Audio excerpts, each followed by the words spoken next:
এটা আমার ব্যক্তিগতভাবে করা ছিল। আমার ওই পশ্চিম পাশে জমি, আমার পূর্ব পাশে আইন মতো হইলে জমির লগে মিট করিয়া তারা করা উচিত আছে। ময়মনসিংহ সিটি কর্পোরেশনের ৩১ নং ওয়ার্ডে সিটির মোড় এলাকায় জনস্বার্থে ব্যক্তিগত টাকায় কালভার্ট স্থাপন করে বিপাকে পড়েছে রফিকুল ইসলাম ভ্যান্ডার।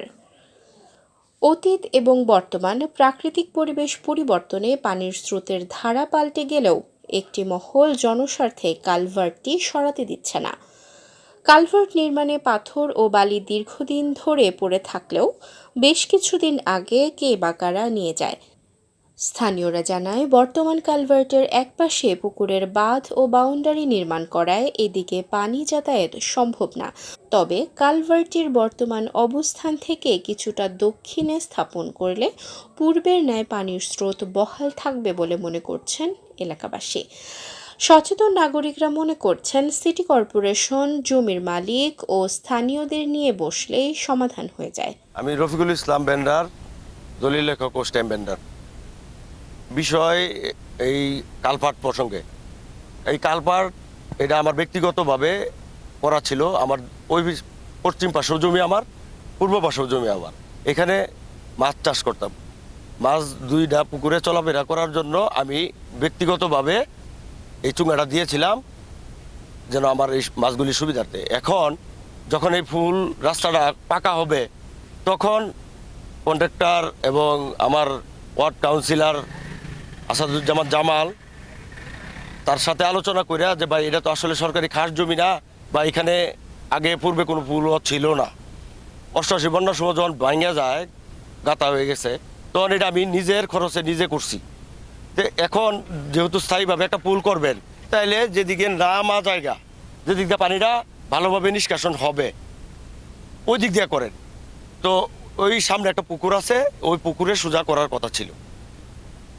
এর মধ্যেই ৫ আগস্টের এলোমেলো হয়ে গেছে। এলোমেলো হয়ে যাওয়ার কারণে কাজ বন্ধ। পরে এলাকার কিছু জনগণ মিলে এই বিষয়টা সিটি কর্পোরেশনে জানাইছে। জানানোর পরে ইঞ্জিনিয়ার আজহার ভাই আমারে ডাকছে যে আপনি আগে কালপাট ছিল, এখন কালপাট করতে দিবেন না, এটা তো জনস্বার্থে ব্যাঘাত হয়। পরে আমি বললাম যে আমার দুইটা জমি, এই পারের জমিটাও আমার, ওই পারের জমিটাও আমার, দুইটা জমির মাঝখানটা যদি যায় তাহলে আমার জমি দুইটারই ক্ষতি হয়। তো আমি একটু সরায়া ৪-৫ হাত সরায়া এই কালপাটটা করার জন্য ওই যারা কালপাট চাইতেছে তাদের সাথে সম্মিলিতভাবে ইঞ্জিনিয়ার আজহার ভাইও ছিল, থাইকা একটা জায়গা সিলেকশন করে দিছে, এই যে ৫ ফুট দূরে। এই সিলেকশন হওয়ার পরে পাথরও আসছিল। পাথর আসার পরে এই দীর্ঘদিন পাথরগুলি এখানে পড়েছিল। এখন আবার কিছুদিন আগে পাথরগুলি নাই। এখন কী কারণে নাই, কে নিচ্ছে এটাও আমি জানি না। আমার শোনামতে বোধহয় লিটন ভাই এটার কন্ট্রাক্টর ছিল। ওনার একটা প্রতিনিধি আছে আপনার ওই যে ঋষিপাড়া বাদে বোধ থাকে, ছেলেটা কি জানি নাম, শহীদ ভাইয়ের ছেলে বোধ,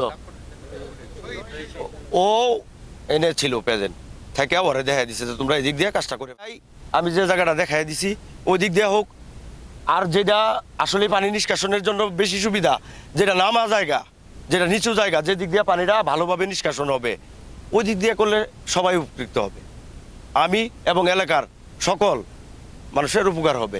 আর এই যে ফসিল, এই আপনার অন্যান্য ক্ষতির কারণ কইছে, ক্ষতির কারণ যারা কইছে, ফিশারি দিয়া ওই কালকে একটা ছেলে সাক্ষাৎকার দিছে হারেস, তার ফিশারিটা আরো ২০ বছর আগে সে পানিটা প্রথম আটকাইছে। দ্বিতীয়ত ইসলামের ফিশারি, ইসলাম আটকাইছে পানি। ইসলামের পুষ্কুনি ডিঙ্গায় পরে আসতে হয় আমার জমির উপরে দিয়ে পানি আসে, আমার গাতাটিত ভরিয়া থাকে, পানি কোনো দিকে যায় না। এরপরও আমি বলছি, জনগণের যদি দরকার হয়, পানি যাক বা না যাক, জনগণ দেখবার লেগেও যদি করে করুক, আমার হাতে কোনো আপত্তি নাই। আপনারা কালভার্ট করেন। পরে আমি যে ৫ ফিট ৭ ফিট দূরে দেখাইয়া দিছি এবং তারাও মাইনা নিচ্ছে। আমার জায়গাতেই আমি করতে দিছি। মালামালগুলি প্রায় মাস ৩-৪ মাস ছিল, পরে কাজ করবে, সেজন্য কাজটা হয় নাই। এখান থেকে চুঙ্গাটা না উড়াইলে যদি আবার ভাঙ্গা ডাই ভাই, এই জন্য চুঙ্গাটা উড়ানোর কথা ছিল, উড়াইয়া ওই পুকুরটা সোজা করার কথা ছিল।